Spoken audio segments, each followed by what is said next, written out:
Operation सिंदूर जैसे successful military strike ने एक बार फिर से राफेल जेट्स की कैपेबिलिटी पर एक स्ट्रॉन्ग मोहर लगा दी है, पर जिसे हम आज देश की शान और भरोसा का एक बहुत ही बड़ा सिंबल मान रहे हैं, उसको लेकर एक समय पर लीगल कंट्रोवर्सी हुई थी, और वो भी सुप्रीम कोर्ट में। जी हाँ, आपने सही सुना। 2018 और 19 के बीच में राफेल डील्स ने इतना लीगल और पॉलिटिकल स्टॉर्म क्रिएट कर दिया था कि हर न्यूज चैनल पर सिर्फ एक ही बात छपी थी कि क्या राफेल सच में सेफ है और सही है। तो चलिए इस पूरे लीगल कंट्रोवर्सी का एक एरियल व्यू लेते हैं। अब पूरे मामले की शुरुआत होती है साल 2007 से, जब मिनिस्ट्री ऑफ डिफेंस ने एक टेंडर निकाला कि वो 126 फाइटर जेट्स खरीदने वाले हैं। प्लान सिंपल था, 18 जेट्स सीधे फ्रांस से फ्लाई अवे कंडीशन में आएंगे और बाकी 108 इंडिया में हिंदुस्तान एरोनॉटिक्स लिमिटेड के थ्रू बनते with full transfer of technology. बहुत ही एक्सटेंसिव प्रोसेस के बाद French company Dassault aviation select हुई, जो राफेल जेट बनाती है। अब साल 2015 तक सारे प्राइस नेगोशिएशंस फाइनल हो गए थे, पर उसी साल मार्च में पीएम नरेंद्र मोदी ने फ्रांस के प्रेसिडेंट के साथ एक नया डील अनाउंस कर दिया। डील में ये कहा गया था कि अब सिर्फ 36 राफेल जेट्स डायरेक्ट फ्रांस से खरीदे जाएंगे, बिना किसी ट्रांसफर ऑफ टेक्नोलॉजी के। यहाँ पर हिंदुस्तान एरोनॉटिक्स लिमिटेड को हटाकर रिलायंस डिफेंस लिमिटेड को डसॉल्ट का ऑफसेट पार्टनर बनाया गया। अक्टूबर 2016 में डसॉल्ट और अनिल अंबानी की रिलायंस ने मिलकर डसॉल्ट रिलायंस एरोस्पेस लिमिटेड बनाया, जिसमें डसॉल्ट ने कहा कि वो $115 मिलियन इन्वेस्ट करने वाले हैं, और यहीं से मुद्दा पूरा गर्म हो गया। सवाल कई सारे उठे। कुछ ऐसे थे कि पुराने डील के मुकाबले नए डील में पैसे डबल कैसे हो गए हैं। हिंदुस्तान एरोनॉटिक्स लिमिटेड को रिमूव करके रिलायंस को इस डील में कैसे घुसाया गया। क्या मोदी सरकार ने कैबिनेट कमिटी ऑन सिक्योरिटी की अप्रूवल ली थी? क्या ये डील ट्रांसपेरेंसी के नॉर्म्स को तोड़ती है? अब साल 2018 में एडवोकेट मनोहर लाल शर्मा, लॉयर विनीत धांधा, आम आदमी पार्टी एमपी संजय सिंह और सीनियर पॉलिटिशियन यशवंत सिन्हा ने सुप्रीम कोर्ट में पिटीशन फाइल की। डिमांड ये थी कि राफेल जेट के डील में सीरियस इरेगुलरिटीज पाई गई है और इस मामले में कोर्ट को एक मॉनिटर्ड इन्वेस्टिगेशन करनी चाहिए। पिटिशनर्स ने 4 कोर इश्यूज उठाए थे। पहला तो ये था कि 126 से 36 एयरक्राफ्ट्स तक आने का मकसद क्या था? क्या ये डिसीजन इरेगुलर नहीं है? दूसरा मुद्दा था कि प्राइसिंग में आखिर इतना घोटाला कैसे हुआ? नए डील में ज्यादा पैसे क्यों लग रहे हैं? तीसरा मुद्दा ये था कि रिलायंस को ऑफसेट पार्टनर बनाने का जो ये फैसला लिया गया था, क्या वो डिफेंस मिनिस्टर से अप्रूवल के बाद लिया गया था?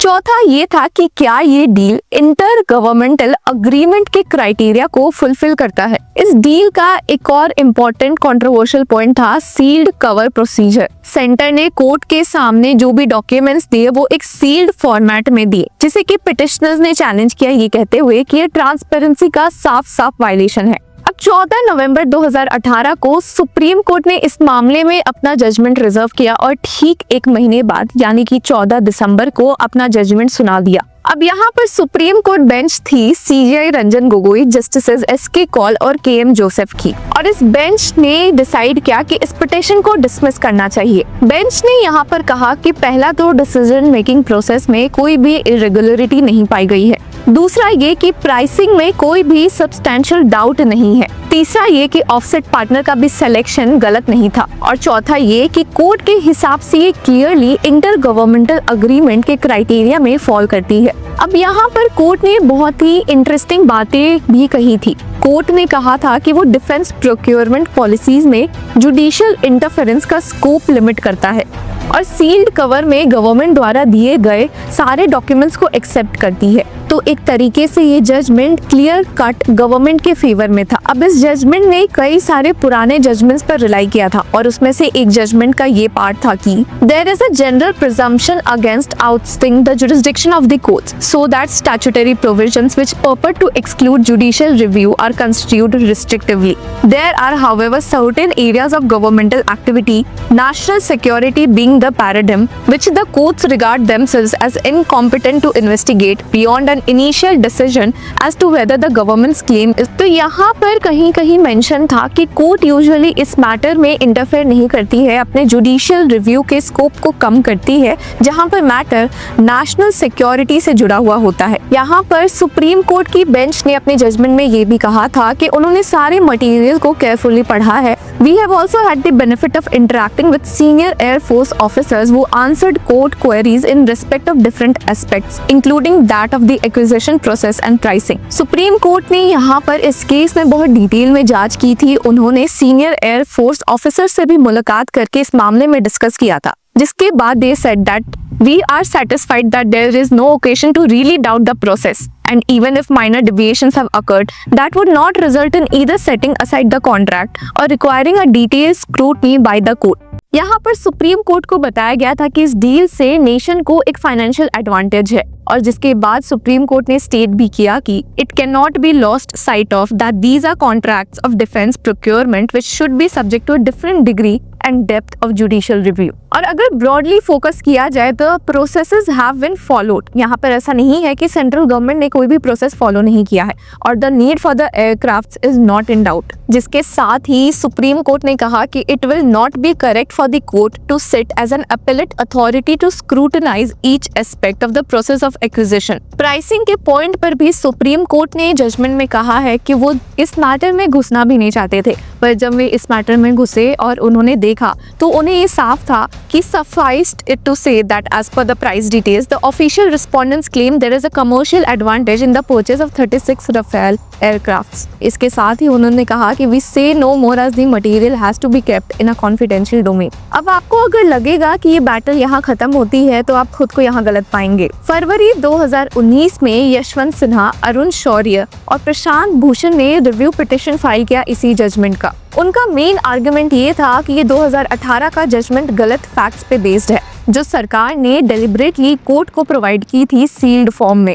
एक और ट्विस्ट इस केस में तब आया था जब मीडिया में लीक हो गए ये कॉन्फिडेंशियल डॉक्यूमेंट्स। सरकार ने यहाँ ऑब्जेक्ट करते हुए कहा था कि ये डॉक्यूमेंट्स इलीगल है और इन्हें कोर्ट में कंसिडर नहीं किया जा सकता, पर 10 अप्रैल 2019 को सुप्रीम कोर्ट ने डिसाइड किया कि ये लीक डॉक्यूमेंट्स भी एडमिसिबल हैं। कोर्ट ने आर्टिकल 32 के अंदर अपने लिमिटेड पावर्स ऑफ रिव्यू से ये डिसाइड किया कि नेशनल इंटरेस्ट ट्रांसपेरेंसी से प्रोटेक्टेड रहेगा, ना कि सीक्रेसी से। अब 10 मई 2019 को रिव्यू पिटिशन पे जजमेंट रिजर्व हुआ और 14 नवंबर 2019 को कोर्ट ने रिव्यू पिटिशन भी डिसमिस कर दिया। कोर्ट ने वापस से रिपीट किया कि रफेल डील डिफेंस प्रोक्यूरमेंट का मैटर है जिसमें वो इंटरफेरेंस नहीं करेंगे। उन्होंने वापस से ये बात दोहराई कि पहले दिए गए सील्ड डॉक्यूमेंट्स एडिक्वेट थे। प्राइसिंग और पार्टनर सिलेक्शन के मुद्दे पर सुप्रीम कोर्ट ने कहा कि जुडिशियल रिव्यू के अंदर उन्हें इस केस में कोई भी इलीगलिटी नहीं मिली है, जिसके साथ ही उन्होंने एक मेजर पॉइंट भी रखा कि रिव्यू पिटिशन सिर्फ मीडिया रिपोर्ट्स और अनऑथराइज्ड डॉक्यूमेंट्स पर बेस्ड है,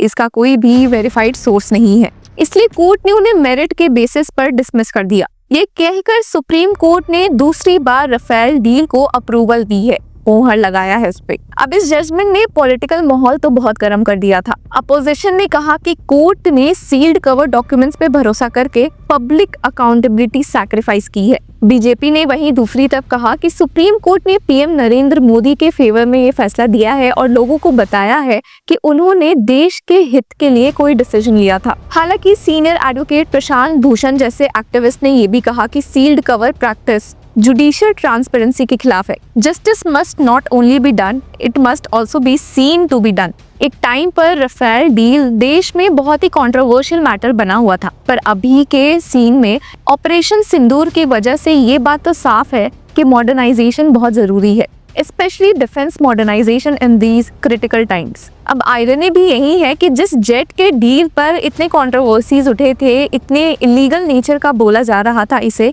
उसने ही आज इंडियन एयर फोर्स की शान बढ़ाई है। रफेल एक फाइटर जेट नहीं रहा है, अब एक सिंबल भी बन गया है मॉडर्नाइजेशन का, लीगल कंट्रोवर्सीज का और कोर्ट के कॉशन अप्रोच का। जहां एक तरफ इसने बैटलफील्ड में अपनी वर्थ दिखाई है, वहीं दूसरी तरफ कोर्टरूम में ट्रांसपेरेंसी और अकाउंटेबिलिटी के बीच सीक्रेसी के मामले में एक बहुत ही बड़ा लीगल आर्ग्यूमेंट हमें देखने देखने को मिला था। ऑपरेशन सिंदूर ने एक बार फिर से राफेल जेट की रिलायबिलिटी हमें प्रूव की है, पर साल 2018-19 का ये मैटर हमें बहुत कुछ ही बताता है कि कैसे डिफेंस डील सिर्फ पॉलिसी या मिलिट्री मैटर्स नहीं होते, पब्लिक ट्रस्ट के भी मैटर्स होते हैं। तो व्यूअर्स, इस पूरे मामले में आपकी क्या राय है, हमें कमेंट सेक्शन में जरूर बताएं और तब तक के लिए कीप फॉलोइंग लॉ चक्रा।